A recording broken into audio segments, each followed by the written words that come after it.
Mohamed Patel wins here. Other than Rd.3.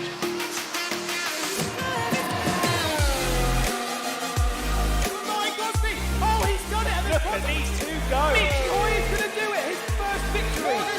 The World Championship is done. What a race it's been!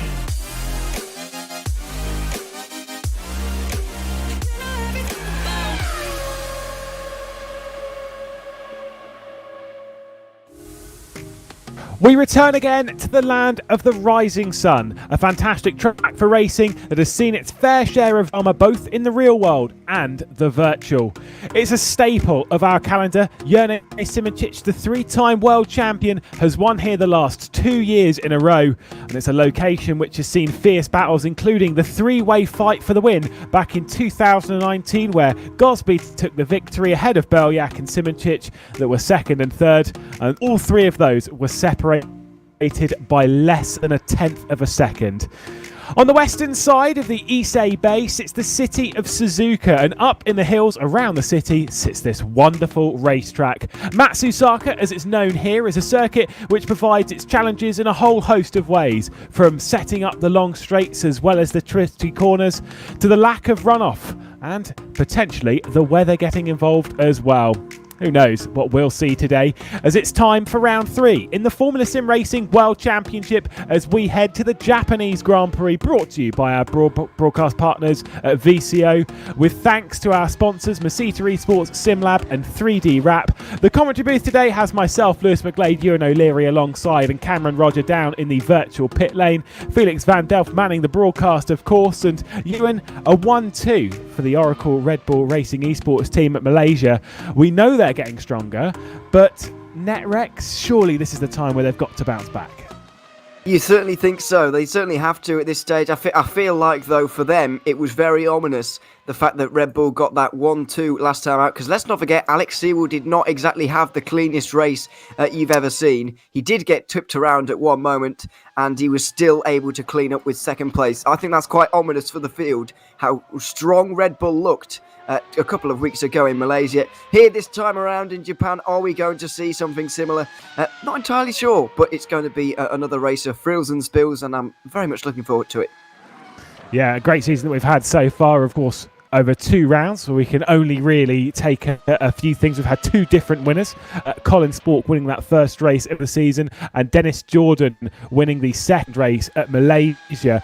Been interesting between the two of them. They've both had a win. They've both had the third position, which means the standings are locked on 0 points, 51 points apiece. Qualifying is underway here in Japan, and we know that track position around here is cool.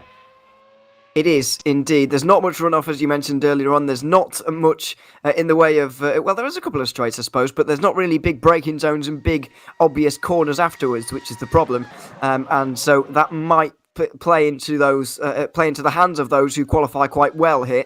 And, of course, you never want to qualify badly in an FSR race. You are just going to get completely left behind. As Jan Vosnicker gets things wrong, just showing the difficulties of the circuit immediately by getting into the barriers coming through the first S's section. Oh, having that first look at the NetRex cars as well, you can see for this weekend, there's more issues. This is a hard track, and Janis Pchok finding that going way too deep into the second Degner and returning to the pit lane now with Alex Siebel running around that S's section. With that look though towards the NetRexes, you can see that they're typically black, white and green, or for the P1 sim cars more of a light blue. They are running a red this weekend. That's obviously because it's a tribute livery to Alessio Campos, who unfortunately passed away, and I think now a couple of years ago, and they tribute a livery to him each year, which I think is a fantastic tribute to have. Certainly is, and they'll be looking to do that livery proud here today, of course, as we go on board with Alex Siebel, the very fast part of the circuit, well, as if the slow parts of this circuit, to be honest, but from that hairpin right around the back of the circuit at turn 11 all the way down to the first corner, basically there's not really much in the way of slowing down. Obviously you've got that chicane between Spoon Curve and the first corner, which does provide possibly the best overtaking opportunity of the lap, but it is very high speed indeed. As we go through here with Siebel, just threading the needle through these final couple of corners and coming up towards the line to, he will hope, set the early benchmark here, currently being set by Colin Spork. Siebel over the line, it's only 4th for the minute. Yeah, these times are quite fast, to be perfectly honest, compared to what we're used to in the World Championship, where they're very tight on the times. Obviously, 1.7 seconds down to Noah Roivers, who's clearly messed up his first lap. Jan Vosnitzer as well, having those issues that we saw. Janis Brakshock, another one. They're both back out onto the racetrack. It's a fairly long track, obviously. When you talk of the 3 timed laps that they get in this session, it's not that long to go out, do your out lap, and then do your time lap, escape the pit lane, and then do that again. It's kind of one of those things that's maybe not too tight, but if you're a little bit lax with your timing and qualifying, you might get caught out and you might lose a lap. Yeah, you've just got to be. It's not hard to get it right, really, when you're on your own. So you've just got to be sensible about things, really, and keep your head screwed on, and you'll be absolutely fine. But Janis Brakshock here, starting a lap right now. We don't actually have anybody else on a lap, so it's a good chance to have a look on board as to the difficulties of this circuit, and you can see them immediately through the first right-hander, already getting away from him, and I have noticed that in the open.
Well, welcome back then to Bridge here at the Matsusaka circuit for the Japanese Grand Prix and the Formula SimRacing World Championship. Unfortunately, some technical issues. There you go. See, I'm having some technical difficulties. I wanted to put the two words together there. Ewan, obviously qualifying not going to plan.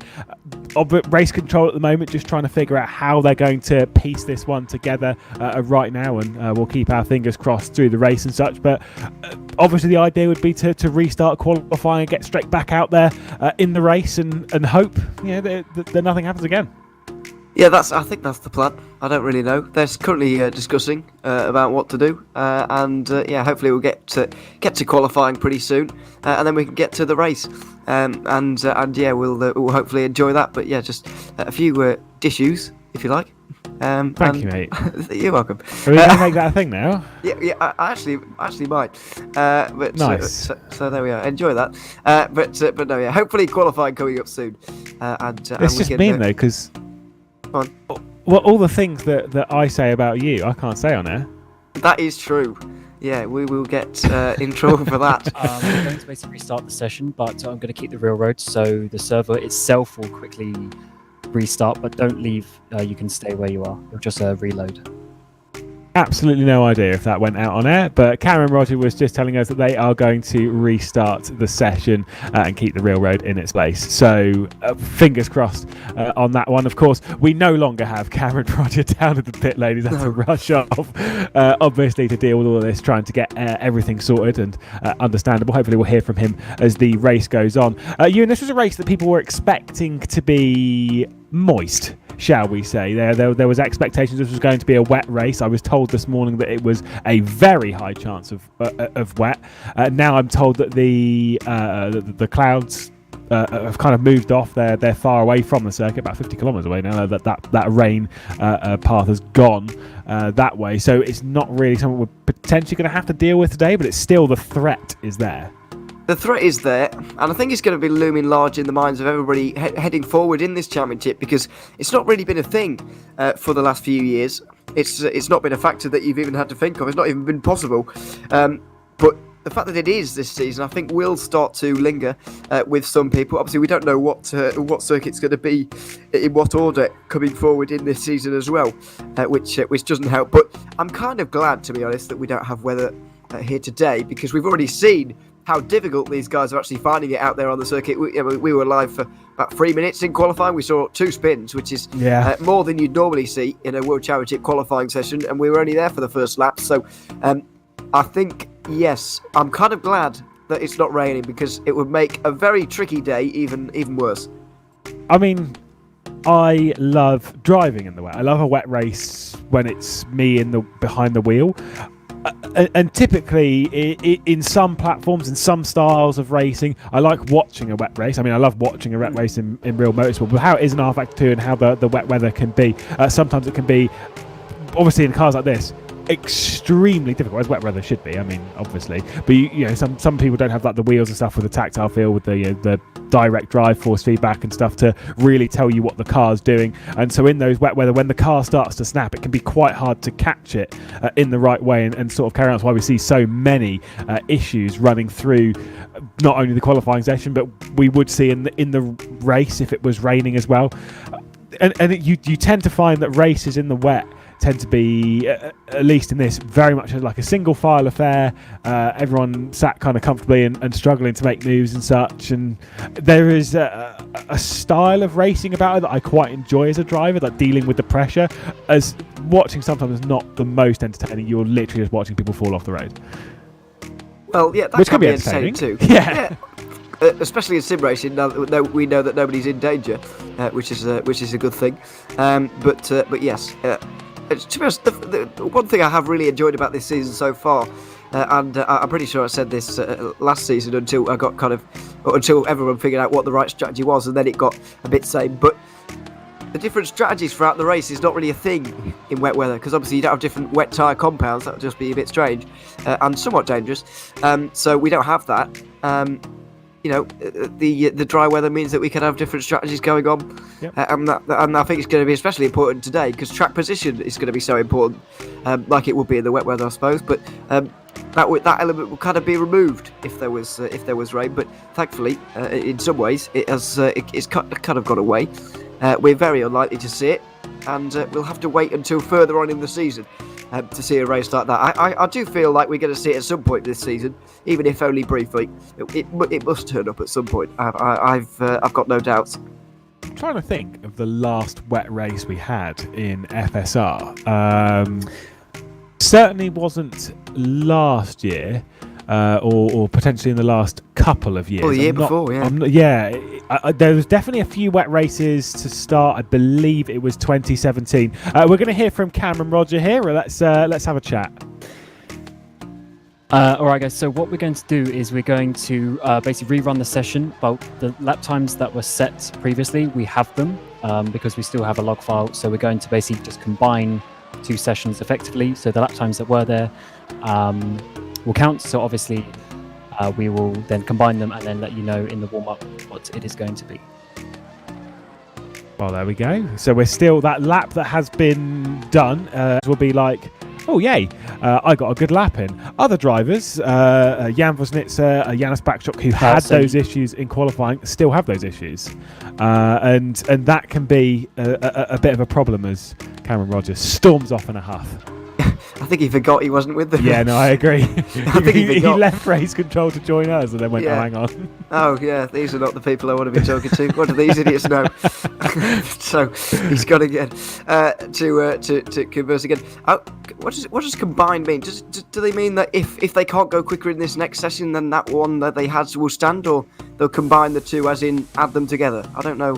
Imagine well, I mean. Combined means to put together. I don't want to go and get the dictionary out for it, but the way that I would do it as an assumption, although we know you shouldn't make assumptions, is the first session, whatever laps you completed in the first session, those essentially count. So if you've done a time lap, that's your time lap or your first time lap done. And then in this session, then essentially you're going to be given what would be 6 laps or 2 timed laps to do, and then basically whatever your fastest lap is from them. I honestly, mate, I have no idea. They have still got 9 laps in the session as we move over into the qualifying, so they can still, to clarify as to what that means, out lap, time lap, in lap. That's why we say 9 laps and not 3 in the actual racing terms. They're given 9 laps in the session because they've got to do their out lap, they've got to do their time lap, and when they escape to pit lane, that accounts for an in lap, thus counting for 3 laps, meaning to do 3 timed laps.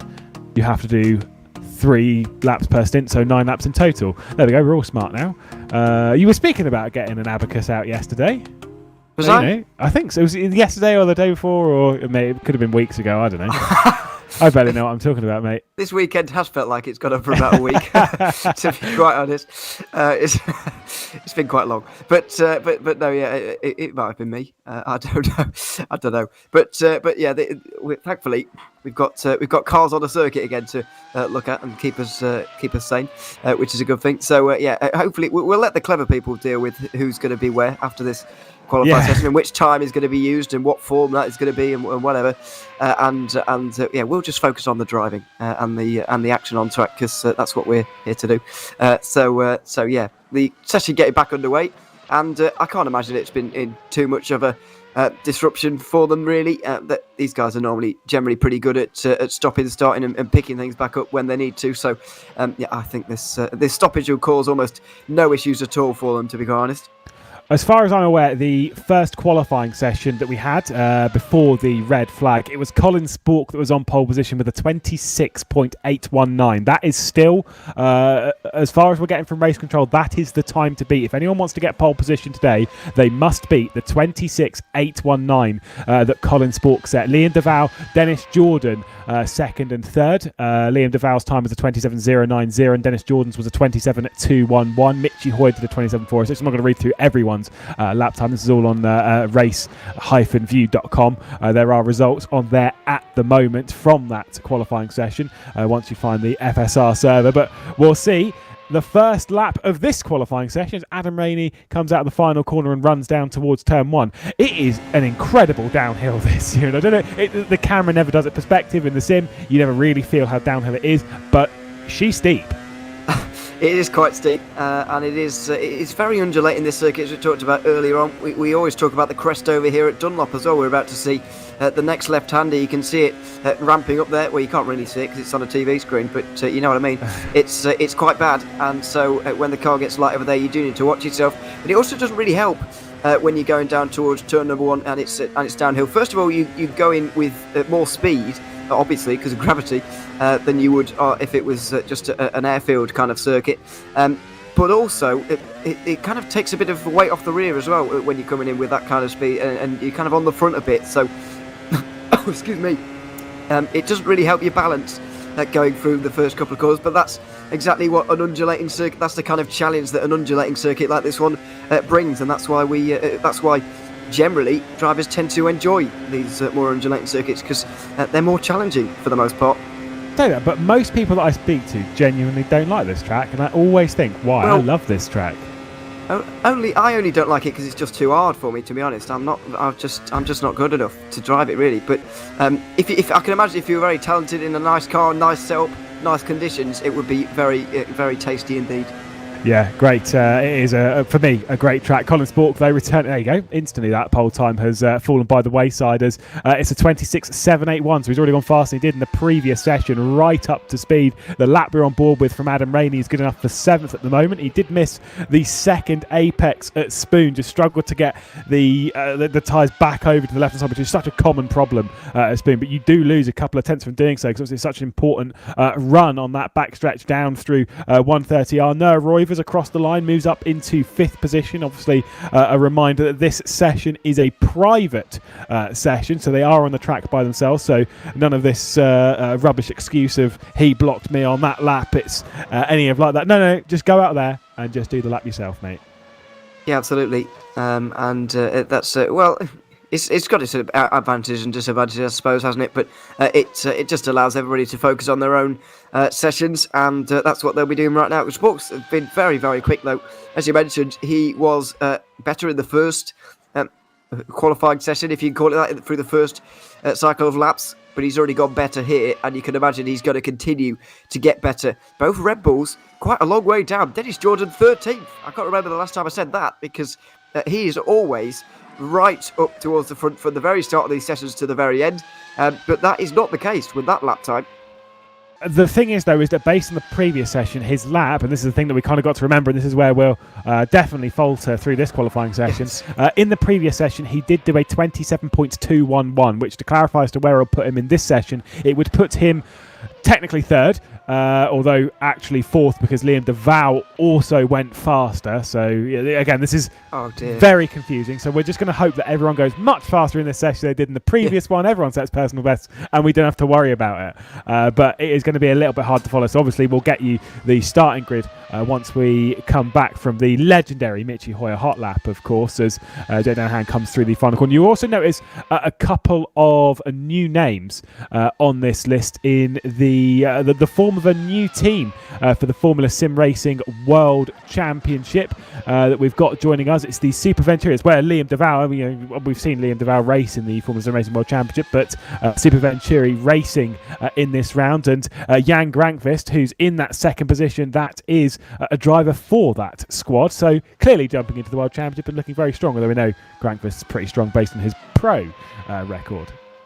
Yes, we've seen both of them do very well in the past, and Liam DeVal getting his best ever World Championship result last season. It was at Imola, the very first round. He had a fantastic time of things, and then didn't really for the rest of the season. So it'll be good to see him have a good time of things once again and get back to that kind of form. Because if we see Imola 2021 Liam DeVal, then he is going to be a force to be reckoned with here today at Matsusaka, running his way around the hairpin now, and the very fast section through Spoon Curve is about to be upon us. But for the moment, currently in 9th place in this session, but he would jump up throughout the on the corrected order. So at least we're going to know who's on pole, but after that it is a bit of a mess. Just want to say, by the way, that first sector from Colin Spork was suboptimal, I think is the best way of putting it. It wasn't great. quite a lot of people in the session have gone faster. Jan Grankvist, who's in second, has been faster in that first sector by 0.2 of a second. Not a small margin, but it's the middle sector where he's 3, 4, 5 tenths faster than everyone else. Let's see what Liam Duval will do across the line. Does improve and goes up into 5th position in this session with a 2.47, which actually doesn't better his time in the previous session. I'm not actually going to speak about the previous session anymore. I'm just going to speak about the one that we have at hand. Otherwise, we are definitely...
Well, it appears to be technical issues, the talk of the town at the moment here in Matsusaka for the Japanese Grand Prix in the Formula SimRacing World Championship. Cameron Roger has joined us in the commentary booth, and Cam, talk to us. What's happening? Yes, obviously not the ideal situation right now, but yeah, basically there seems to be an issue with the actual internet of the server itself. Like the actual rF2 seems to be going up, but it's just not going to be possible to do a race on this, and with the time period of sorting out other servers, etc., it's not really reasonable to do so right now. So the plan is that we will postpone this race, so it will not happen tonight. and then we will look to reschedule that at a date in the future. Obviously, don't know when that is going to be so far.